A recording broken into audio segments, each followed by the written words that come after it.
And fullback for me, he's played some tailback. DeMario can play the slot and the tailback.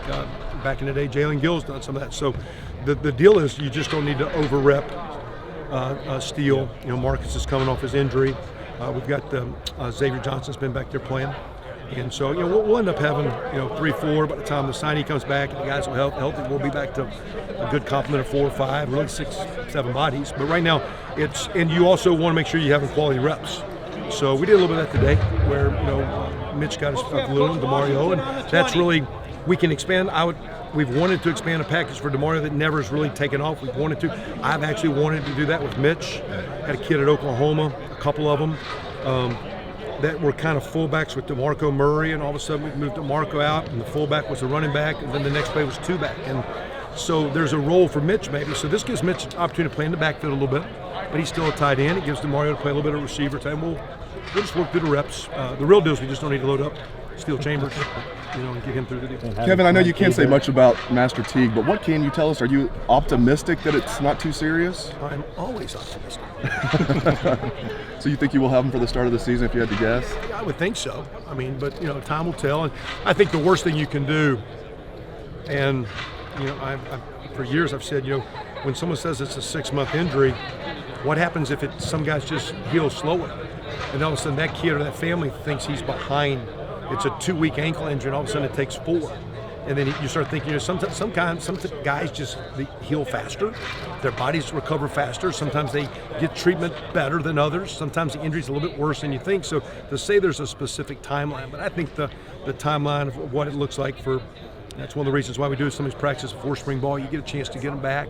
The deal would be as he is missing some of this work, how will his body be as he comes back, not only be healthy, but then to be durable as you go through the day-to-day wear and tear playing college football at running back. He's a veteran, but not like JK is a veteran. So correct. Not having him for spring, just in terms of Masters development, what kind of a drawback is it for him becoming the kind of back he could have become not to be out there? That's a hurdle, and there was a really good, I think, different, but Thayer Mumford had played a fair amount, played probably a little bit more than Master had.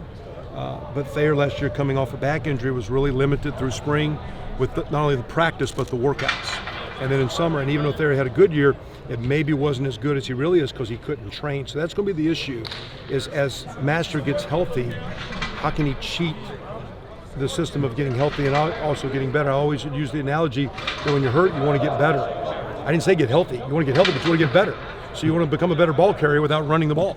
You want to catch the ball better without running routes. So how do you cheat the system that you're growing mentally? You're growing with the skills that you can do. Maybe you're limited, but you can do a bunch of catching drills, whatever. So you got to cheat the system because as a young player, you need to get better, and that's everyone on our team. That's our goal right now. Coach, do you have a timetable on him? No one does. I think Nobody does. By the end of summer should be good. Yeah, So early, we'll see. Does Kerry tell you to keep your eyes off of somebody like Cameron Martinez who'll come in the summer who's kind of like a Swiss Army knife on offense? No, he's telling us to slow down, and he wants to throw short routes and all that and all that stuff. So Coach Combs has a bunch of energy, and not much has changed in this world. Life's good. Great to have him back. What's your early impressions of Kade since he made the switch to time? You worry about, like all the guys, that the plays get in the way of the athlete's you are.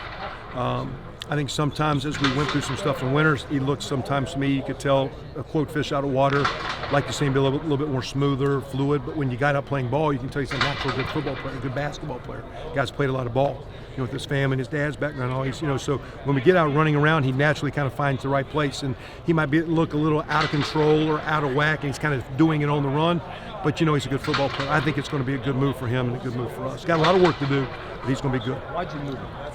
Excuse me? Why did you guys move him? Well, it started with Coach Johnson wanted Kamarte Hamilton at D-line. And so he thought he had a chance. He wanted that actually back during the season. And I kind of balked it because when Kamarte got here, he had a hamstring injury that nagged, and I worried about him being from Memphis, a long way from home, and wasn't playing, and I didn't want him to move and not feel wanted. And I kind of said, no, let's just keep him tight end. And when the season ended, as we went through recruiting, he said, hey, man, I really think, I said, let's talk to Kamarte. And then we started talking, it looks like Kade could be a tight end. So it was kind of a mutual kind of thing. Like, hey, we thought it'd maybe be best for both kids. We'll see how it plays out.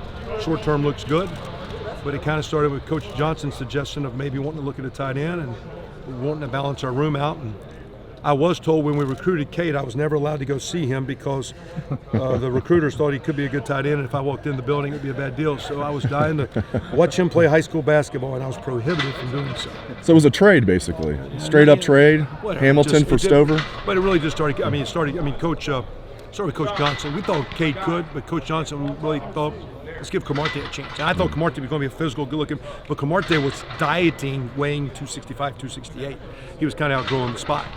And that being said, now Stove's weighing 253 the other day. He's getting big enough. I think he's going to be a good tight end for us. We'll see. Time will tell. Thanks for watching. Subscribe below to get the latest videos from Lettermen Row. We got Letterman Live, we've got the practice report, we got rapid reaction. Hey, and we got Buckeye IQ with Zach Bourne. For sure. We got recruiting breakdowns with Berm. We got whatever you need. Ohio State football and Ohio State athletics, we've got you covered here at Lettermen Row.